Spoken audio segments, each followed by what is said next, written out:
I am Emily, 34 years old.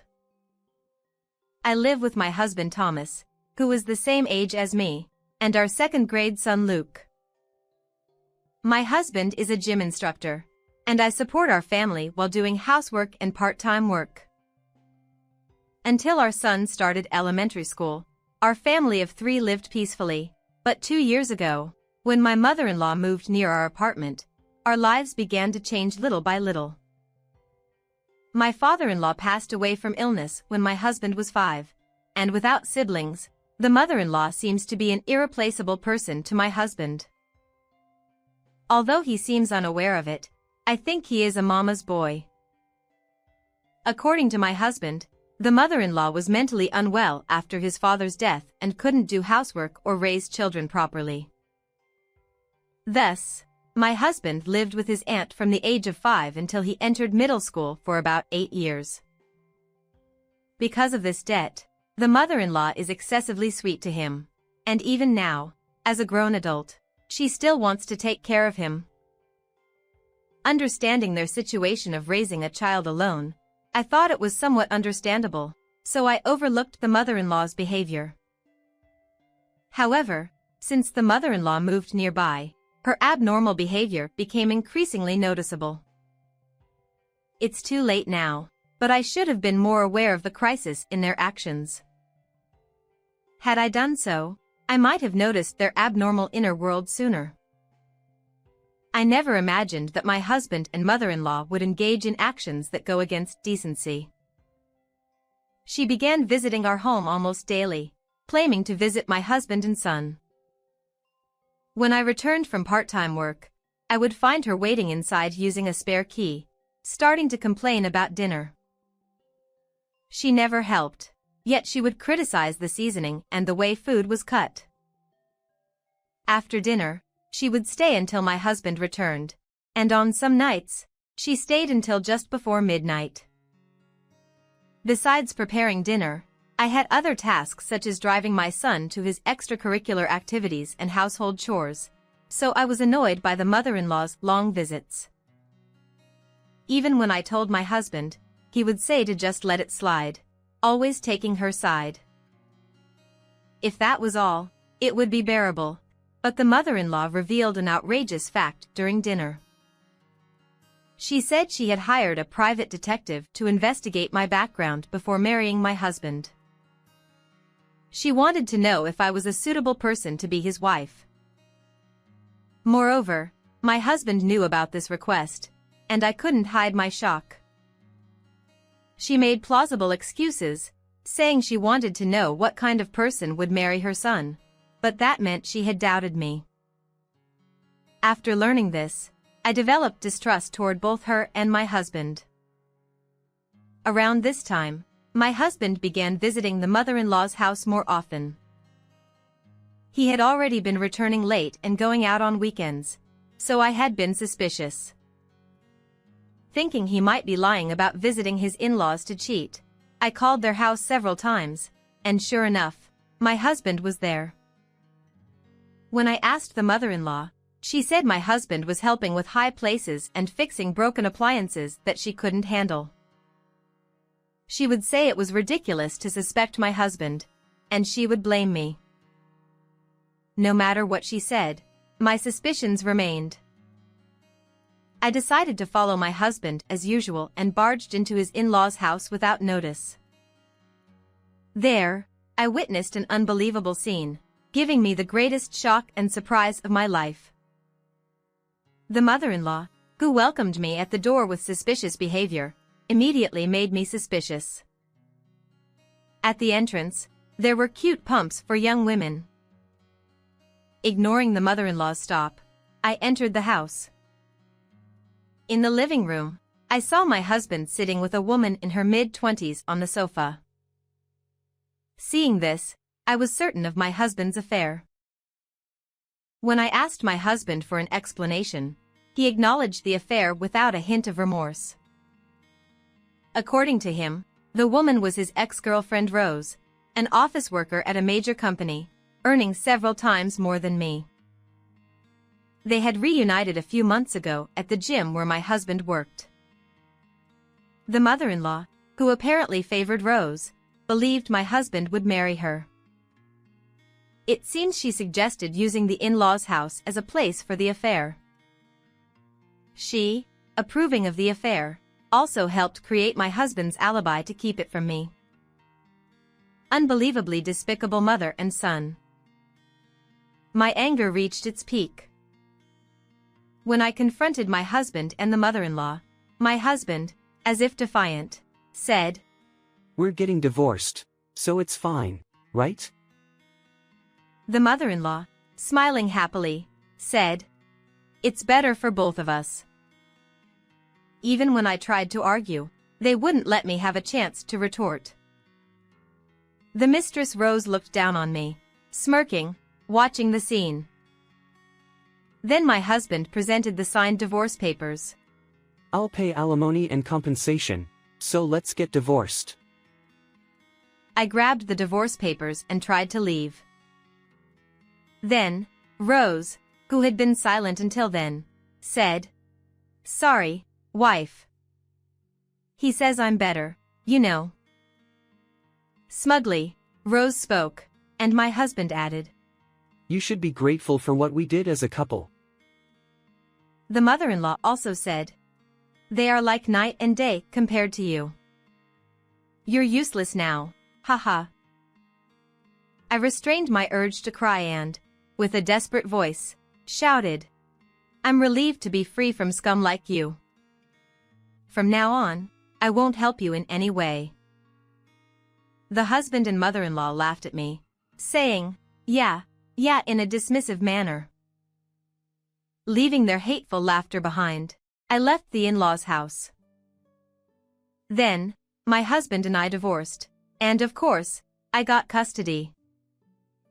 Although we moved out of my ex-husband's apartment, I rented an apartment near the school so that I wouldn't have to transfer my son.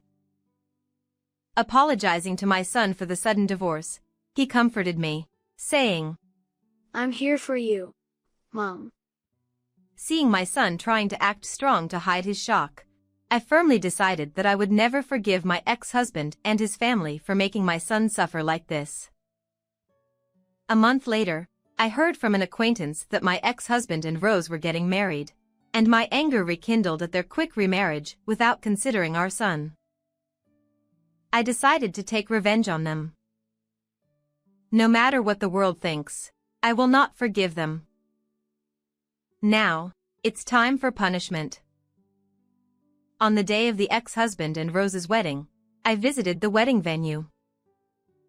Checking the guests, there were, as expected, many colleagues and bosses from both ex-husbands and Rose's workplaces, including my former mother-in-law. I couldn't enter the venue as I wasn't invited. So, I found the wedding planner, pretended to be Rose's friend, and entrusted him with something. After completing my errand, I left the venue immediately. The next day, I called my ex-husband. I knew he shouldn't have answered, but I had to see if he was shocked. He answered the phone, completely dispirited, his voice lifeless. In a weak, unfamiliar voice, he said, "Emily, what do you want?" I said, "I heard yesterday was your wedding. I thought I'd congratulate you, though a day late." Trying to stifle a laugh, I said to him. After a while of silence, he replied, "I broke off the engagement with Rose," in a trembling voice, and began to recount what happened yesterday. After friends and colleagues finished their performances, an unexpected video letter from Rose's friend was played. It seems Rose had heard from the planner beforehand but allowed it without suspicion. The video letter was simple, with a dark screen and subtitles of the audio. However, the content of the video shocked everyone at the venue. The video letter recorded the revelation of my ex-husband, Rose, and the mother-in-law's affair conversation, which took place when I barged into their house. The mother-in-law's role in providing the affair location and their cruel and vicious remarks were exposed in front of everyone.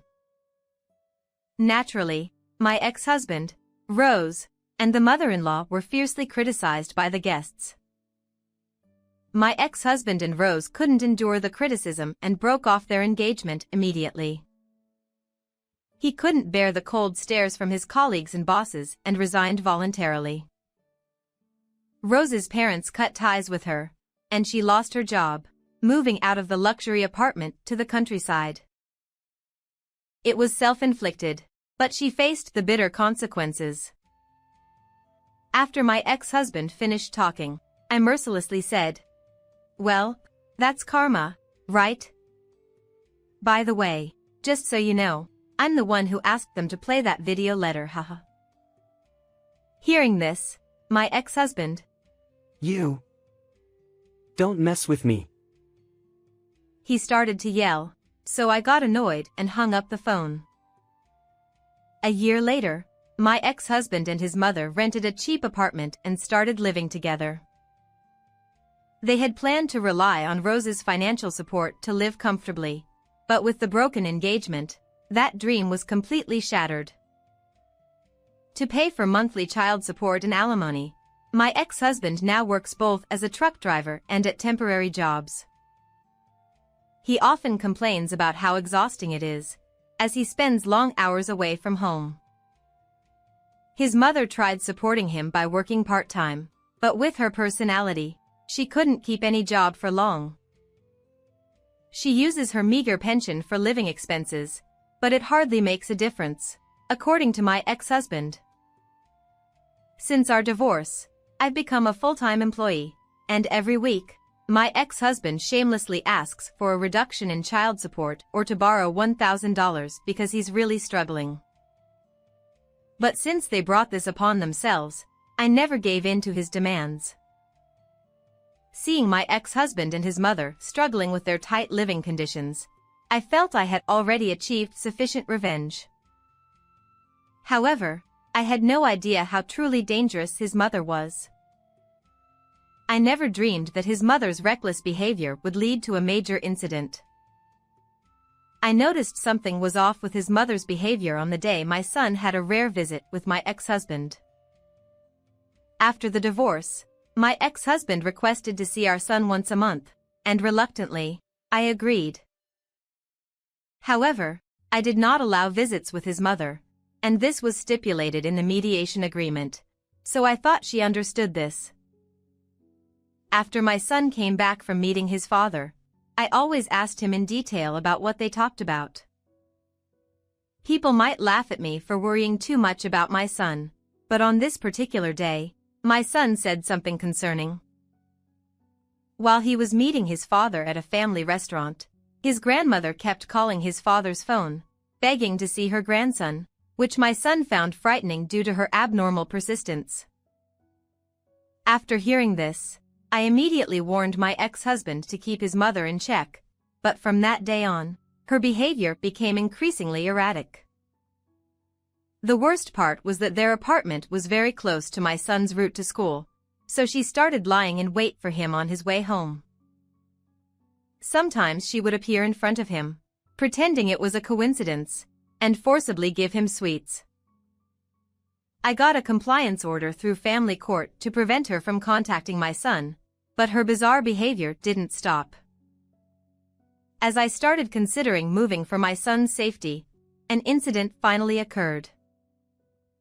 That day, as usual, I checked the GPS on my son's kid's phone from work to see if he had returned home. However, the phone seemed to be turned off as there was no response.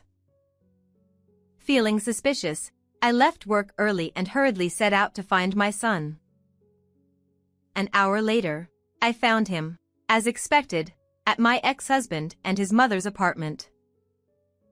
When I arrived at the apartment, my ex-husband, whom I had contacted in advance, came back a little later. I made him unlock the door, pushed past his startled mother, and found my son watching TV in the living room. Relieved he was safe, my relief was short-lived as I immediately confronted his mother. She admitted to forcibly taking my son home from school and turning off his kid's phone to prevent me from tracking him. His mother. What's the big deal? She nonchalantly explained that she went to see my son because she felt lonely with her son being away so often for work. Angered by her lack of remorse, I shouted, "What you did is kidnapping," and called the police right there. This alarmed her. "How could you do this? You've taken everything from us, and now you want to get me arrested too? You heartless person." She had the audacity to get angry at me. Reaching my limit with her self-pity, I said, "Isn't this just karma? And you're the heartless one here." Driven by anger, I continued. Seeing her frown in confusion, I decided to expose her hidden past to my ex-husband. "I heard this from your sister," I began. According to the sister who raised my ex-husband for 8 years, the story about his mother losing her mind after his father died was a lie to protect my ex-husband. In reality, she was a terrible woman. She had a habit of cheating since they first got married, even while her husband was hospitalized. After her husband passed away, she became completely reckless, indulging in affairs and neglecting housework and childcare. Seeing this, her sister decided to take in my ex-husband while keeping the truth hidden.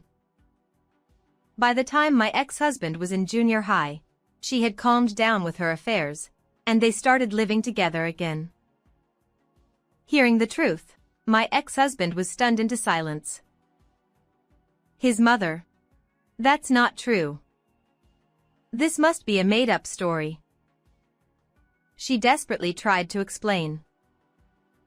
"You had a detective investigate me thoroughly before our marriage, yet you're the one with a shady past."